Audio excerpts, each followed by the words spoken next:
আপনি আমাদের অনুষ্ঠানটি নিয়মিত দেখে থাকেন এবং আপনার কাছে ভালো লাগে তাই। আর আপনি বিতর্কের কথা উল্লেখ করেছেন। হ্যাঁ প্রিয় দর্শক, আপনার মতামতের প্রতি সম্মান দেওয়া নিয়ে এবারও আমরা নিবেদন করছি একটি বিতর্ক, যার বিষয়টি ছিল ফেসবুক ব্যবহারকারীদের বয়সের সীমারেখা থাকা প্রয়োজন। ফেসবুক নিয়ে বলতে গেলে প্রথমেই বলতে হয় এটি একটি বিশাল সামাজিক মাধ্যম, যার ব্যবহারকারী প্রায় 150 কোটির কাছাকাছি এবং এটি দিন দিন বাড়ছে।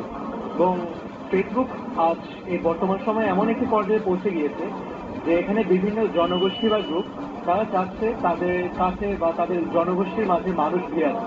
এই জন্য তারা ফেসবুকে যে যার মতো পারছে নানা ধরনের মতবাদ দিচ্ছে বা নানা ধরনের পোস্ট বা ছবি দিয়ে মানুষকে মোটিভেট করার বা বিভ্রান্ত করার চেষ্টা চালিয়ে যাচ্ছে। এই যে বিভ্রান্তি বা চেষ্টাটা চালিয়ে যাচ্ছে এটি বোঝার জন্য আমি মনে করি বয়সসীমা, ফেসবুকে একটি বয়সসীমা নির্ধারণ করে দেওয়া উচিত। আমরা বলতে পারি যে বয়সসীমা নির্ধারণ করা দেখা উচিত নয়, কারণ কি আমরা দেখতে পাচ্ছি যে ছেলেটা 12 বছর সে ক্লাস 6-এ পড়ছে, তার বিভিন্ন সময় ইন্টারনেট থেকে বিভিন্ন শিক্ষা বিষয় রয়েছে।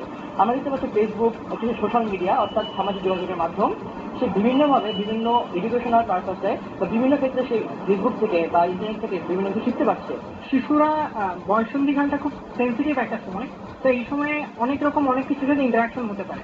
তো যেই বয়সে এসে ভালো বা খারাপ বিচার করার বোধটা সেভাবে হয়ে ওঠে না, সে সময় যদি তারা ভার্চুয়ালি অনেক কিছুর সাথে ইনভলভ হয়ে যায় তো তাদের যে সামনের জীবন সেটাতে অনেক ক্ষতি আসতে পারে। এখন এখানে যদি আমি বয়স সীমা নির্ধারণ করতে যাই তাহলে এজ ভেরিফিকেশন একটা ব্যাপার চলে আসে।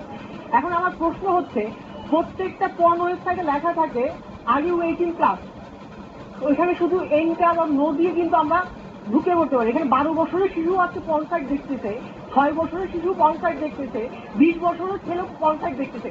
এইখানে যেহেতু আমরা এজ ভেরিফিকেশন নির্ধারণ করতে পারি নাই, সেই ক্ষেত্রে ফেসবুকের মাধ্যমে 12 বছর ধরি, 16 বছর ধরি, 18 বছর ধরি এরকম একটা এজ ভেরিফিকেশন দিয়ে দিব, এটা আসলে ফিজিবিলিটি সাপ্লিমেন্ট বলি অন্য ঘাতলি বলি গ্রহণযোগ্য একটা বিষয় না। ফেসবুক সবার জন্য, কারণ এটা একটি যোগাযোগের মাধ্যম যা সবাই ব্যবহার করে। কিন্তু আসলে ফেসবুক ব্যবহার করতে গেলে আমাদের সবার সর্বপ্রথম যেটা দরকার সেটা হচ্ছে সাবধানতা, সতর্কতা। কারণ মানুষ যখন বয়ঃসন্ধিকাল আসে তখন মাথার মধ্যে অনেক রকম চিন্তা ভাবনা ঘুরপাক খায়, যেগুলোর কারণে আমরা অনেক খারাপ দিকেও যেতে পারি এবং ভালো দিকেও যেতে পারি।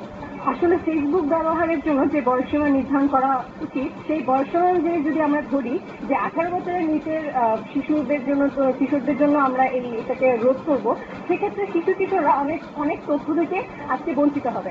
আজকে আমরা ফেসবুক চালাচ্ছি, কিন্তু আজকে আমরা বিভিন্ন মাধ্যম, টিভি মাধ্যম বা বিভিন্ন মাধ্যমে আমরা আগ্রহী না।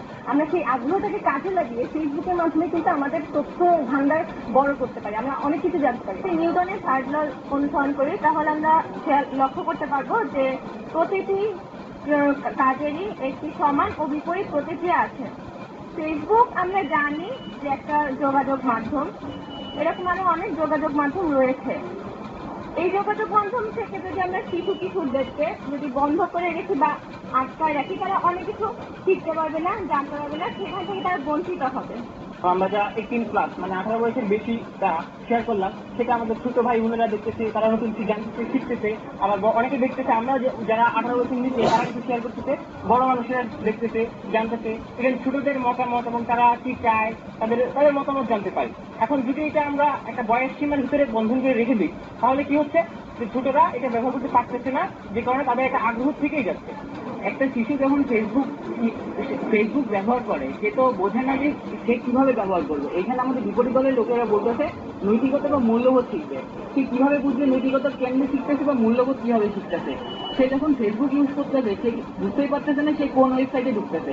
এখানে শিশুরা তো অভিভাবকের সামনে তো আর এফবি ইউজ করে না, অভিভাবকরা যখন সাইডে যায় তখন সেই টাইমটা তারা নিয়ে এফবি ইউজ করতেছে। তো এইখানে বয়সসীমা অবশ্যই নির্ধারণ করে দেওয়া উচিত।